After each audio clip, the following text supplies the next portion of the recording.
جی چاہتا ہے تحفے میں بھیجوں میں انہیں آنکھیں، جی چاہتا ہے تحفے میں بھیجوں میں انہیں آنکھیں۔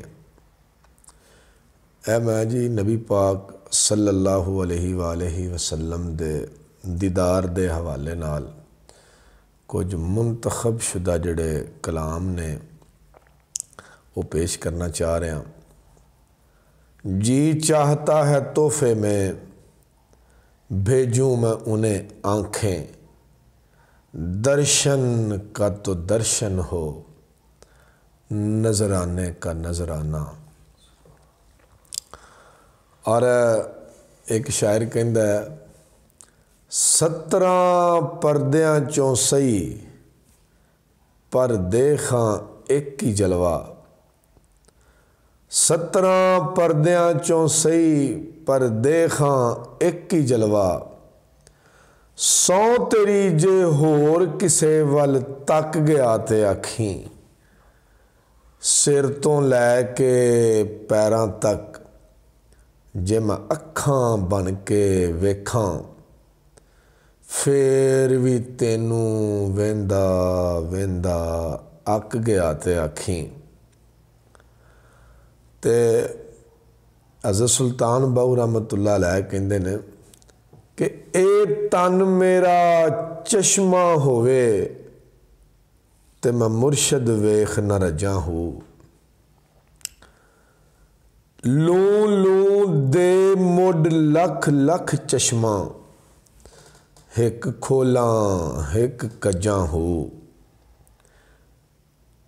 اے سلطان باہو رحمۃ اللہ علیہ جڑا اے انہوں نے ربائی لکھی ہے، اے میں ذرا نال دی وضاحت تھوڑی جی کہ سلطان باہو رحمۃ اللہ علیہ فرماندے نے کہ میرے سارے جسم دیاں اکھاں بن جان تے میں انہاں ساریاں اکھاں دے نال میں اپنے مرشد دا دیدار کراں، تے اکھاں کنیاں ہون میرے ایک ایک لوں وچ لکھ لکھ اکھ ہو جائے۔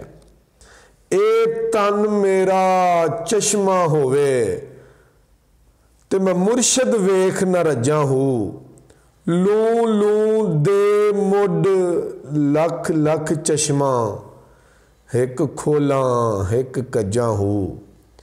اتنیاں ڈٹھیاں صبر نہ آوے، ہور کتے ول بھجاں ہو۔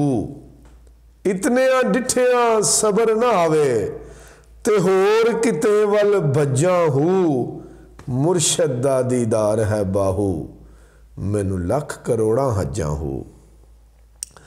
تے ایک شاعر کہندا ہے آ میڈا ڈھولا کراں بیٹھ زاری، میں مکدی مکاواں تو جتیوں میں ہاری، تو لجپال ہے میری لجپال ڈھولا، میری زندگی یہ تیرے نال ڈھولا، تو چنگیاں تو چنگا میں سب تو نکاری، میں مکدی مکاواں تو جتیوں میں ہاری، حکیماں طبیباں دے وس دی اے گل نہیں، حکیماں طبیباں دے وس دی اے گل نہیں، میری مرض دا ہور کوئی بھی حل نہیں، حکیماں طبیباں دے وس دی اے گل نہیں، میرے مرض دا ہور کوئی بھی حل نہیں، دکھا دے تو صورت پیاری، آ میڈا ڈھولا آ میڈا ڈھولا کراں بیٹھ زاری۔ اور ایک شعر ہے جڑا میرا اپنا ذاتی لکھیا ہے، دکھاؤ خواب میں جلوہ اپنا، دکھاؤ خواب میں جلوہ اپنا، نبی جی سنور جائے قسمت میری۔ تے میاں محمد بخش صاحب رحمۃ اللہ علیہ کہندے نے سفنے وچ میرا ماہی آیا تے میں گل وچ پا لیاں باواں، ڈر دی ماری اکھ نہ کھولاں کتے پھر وچھڑ نہ جاواں، خس خس جنہ قدر نہیں میرا تے میرے صاحب نوں وڈیائیاں، मैं गलियां दा रूड़ा कूड़ा मैनू महल चढ़ाया साइयां। हिजर तेरा जद पानी मंगे मैं खूह नैना दे गेड़ा। जी करदा है तेनू सामने बिठा के ते मैं दर्द पुराने छेड़ा। हिजर तेरा जद पानी मंगे मैं खूह नैना दे गेड़ा।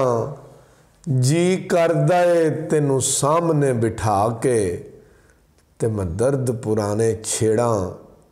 जे वेखां सोना वेखे नहीं ते जे मैं ना वेखां ओ वेखे। जे वेखां सोना वेखे नहीं जे वेखां सोना वेखे नहीं ते जे मैं ना वेखां ओ वेखे। एडे लेख कित्थों मैं ततड़ी दे ओ मेरे वेखण दे विच वेखे। ते ख्वाजा गुलाम फरीद साहब कहंदे ने यार ते तेरे अंदर वसदा तेनू एवें भैण भुलेखे। यार ते तेरे अंदर वसदा तेनू एवें भैण भुलेखे। यार फरीदा बुवे यार दे मरिए सोना वेखे या ना वेखे। और एक और शायर कहंदा असां पिनने लोग फकीर हैसां। असां पिनने लोग फकीर हैसां। पिनने कहंदे ने मंगण वालियां नूं। असां पिनने लोग फकीर हैसां पर ए नहीं जो हर दर पिंडों हिक पिंडों दीद मुहम्मद दी। हिक पिंडों दीद मुहम्मद दी बेशक शाम सहर पिंडों। जी चाहता है तोहफे में भेजूं मैं उन्हें आंखें। दर्शन का तो दर्शन हो नजराने का नजराना।